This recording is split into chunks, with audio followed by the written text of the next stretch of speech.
खूब सारा धन कमाना है मुझको अब खूब।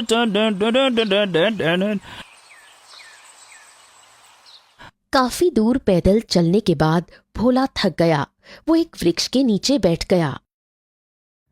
तभी वहां से एक शिकारी गुजरा। उसके हाथ में एक पिंजरा था जिसमें एक उल्लू बंद था। शिकारी ने भोला को देखा और मन ही मन मुस्कुराया। ये तो कोई मूर्ख लगता है। वो भोला के पास आया। क्यों, कौन हो तुम? मैं कौन हूँ? वैसे मैं बता देता हूँ। मेरा नाम भोला है और मैं राज्य में व्यापार करने जा रहा हूँ। शिकारी ने उसे गौर से देखा। व्यापार करने? अरे बेवकूफ, व्यापार के लिए बहुत धन चाहिए होता है। तेरे पास कुछ दिख तो नहीं रहा और तेरी शक्ल भी नहीं लग रही कि तेरे पास होगा। भोला ने तुरंत अपनी जेब से 2 सोने के कंगन निकाल लिए। अच्छा, तुम्हें क्या लगता है मेरे पास कुछ नहीं है? ये देखो, मेरी माँ ने दिया है। इन्हें बेचकर धन लूंगा और व्यापार करूंगा। शिकारी की आंखों में लालच चमका। ओ, तो क्यों ना अपना उल्लू इसी को दे दूं? हाँ, अरे तो व्यापार करने की क्या जरूरत है? ये उल्लू जादुई है। जिसके पास ये होता है उसके घर लक्ष्मी जी स्वयं आती हैं। क्या बात कर रहे हो? सच में ऐसा होता है क्या? और नहीं तो क्या।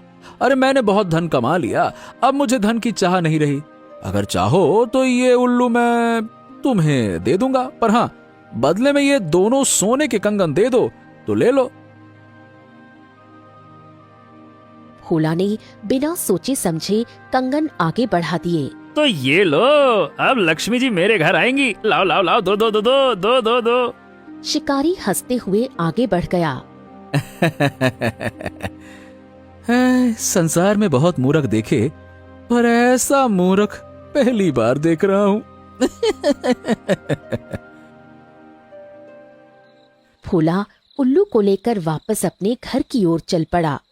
ओ मेरे घर पधारे लक्ष्मी जी, स्वागत करूंगा मैं लक्ष्मी जी का। वैसे भी अब राज्य जाकर व्यापार करने की क्या ही जरूरत है। लक्ष्मी जी तो स्वयं मेरे घर आएंगी। लक्ष्मी जी आए इससे पहले मैं तो पहुंच जाऊं, नहीं तो स्वागत कैसे करूंगा।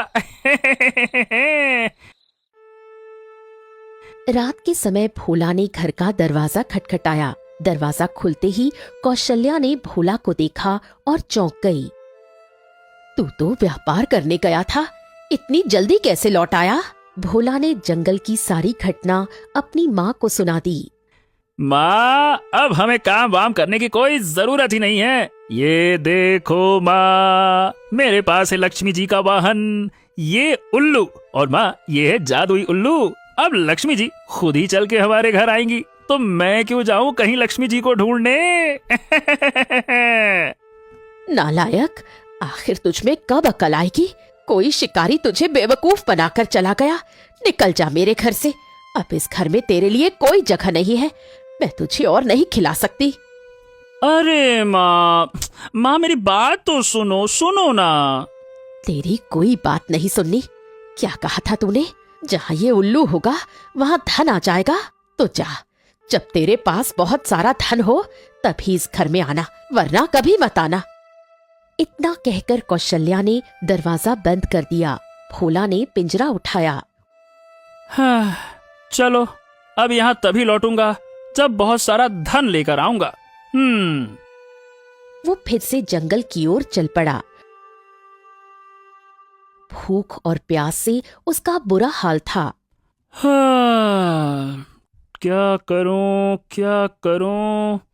टिंग डिंग डिंग डिंग डिंग डिंग डिंग डिंग डिंग डिंग, क्या करूं?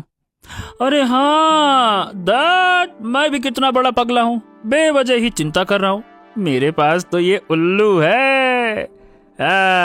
मुझे धन का पता बताओ मेरे उल्लू, बताओ। इधर उधर क्या मुंडी घुमा रहा है? अरे मुझे धन का पता बता। ऐसा है, अगर नहीं बताया ना खूब मार पड़ेगी। हाँ, मार दूंगा मैं तुझको। बता, धन का पता बता। उल्लू चुप रहा। नहीं बताएगा, रुक जा, तेरी तो ले। भोला ने गुस्से में पिंजरा फेंक दिया। अरे मुझे इस तरह से मत पटक। मैं सच में जादुई उल्लू हूं? उस शिकारी को ये बात नहीं पता थी। पहले मुझे इस पिंजरे से आजाद कर। भोला ने पिंजरा खोल दिया। उल्लू उसे एक वृक्ष के पास ले गया। हाँ, इसके नीचे धन गड़ा है। भोला धन का कलश लेकर घर लौट आया। कौशल्या ने उसे देखा और चौंक गई। तू फिर आ गया? अरे वो सब छोड़ो माँ, ये देखो, मैंने कहा था ना वो जादुई उल्लू है, मतलब वो उल्लू जादुई, हाँ अरे जो भी है वो उल्लू जादुई है। हाँ। सोने से भरा कलश देखकर कौशल्या की आंखें फैल गईं। मुझे माफ कर दे बेटा, मुझे लगा था शिकारी ने तुझे बेवकूफ बना दिया। वो उल्लू कहाँ है? अरे उल्लू का ना पूछो माँ, उसने कहा वो एक दिन में एक ही बार धन का पता बताएगा।